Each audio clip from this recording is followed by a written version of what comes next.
Hello అందరికీ. ఇక్కడ మీరు చూస్తున్న ఈ కేక్ వచ్చేసి రెడ్‌గా ఉంది. రెడ్ వెల్వెటే కదా! చెప్పండి, రెడ్ వెల్వెటా కాదా? రెడ్ వెల్వెటే అనమాట. సో, వెయిట్ వచ్చేసి 1 కేజీ 8 ఇంచ్ టిన్ యూజ్ చేశాను. నేను ఎప్పుడు పైపింగ్ బ్యాగ్‌తోనే అప్లై చేస్తానండి క్రీము. సో దట్ ఈవెన్‌గా అప్లై అవుతుందని. మీరు ఒకవేళ మంచి ప్రొఫెషనల్స్ అయితే అంటే కొంచెం మనకు ప్రాక్టీస్ బాగా ఎక్కువైనప్పుడు మనం డైరెక్ట్‌గా కూడా అప్లై చేసే కెపాసిటీ వస్తది. కానీ నాకు భయం అనమాట. ఇక్కడ మీరు చూస్తే రెడ్ వెల్వెట్ క్రమ్స్ మిక్సీ గిన్నెలోకి వేసేసుకున్నాను. మళ్ళీ అలా ముద్దగా పడుతుంటే ఇలా కాదు అని మళ్ళీ మనం జల్లెడలాగా ఉంటది కదండీ! అది యూజ్ చేసి జల్లెడ అంటే దాని మీద నేను ఇలా చేస్తున్నాననమాట. కార్నర్స్‌కి చూస్తే నేను లైట్‌గా స్ప్రెడ్ చేశాను. సెంటర్‌లో చూస్తే హెవీగా స్ప్రెడ్ చేశాను. ఎందుకో తెలుసా? ఇచ్చిన రెఫరెన్స్ పిక్‌లోనే అలా ఉంది కాబట్టి.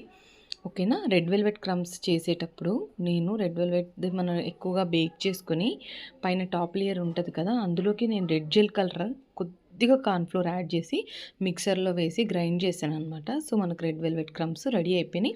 అండ్ ఒక డ్రాప్ రెడ్ జెల్ కలర్ కూడా యాడ్ చేశానండి. కలర్ మిస్ట్ మ్యాజిక్ కలర్స్ ఉంటది కదా! దానిది సూపర్ రెడ్ యూజ్ చేశాను. అండ్ చుట్టూ డాట్స్ వేసేసి లుక్ ఫినిష్ చేశాను. ఈ కేక్ లుక్ మీకు ఎలా అనిపించిందో కామెంట్ చేయండి. ఇలాంటి మరిన్ని వీడియోస్ కోసం please like, share and subscribe. Final pick లేదు ఎందుకంటే సింపుల్ డిజైనే కాబట్టి. వెయిట్ 1 కేజీ యూజ్ చేసింది.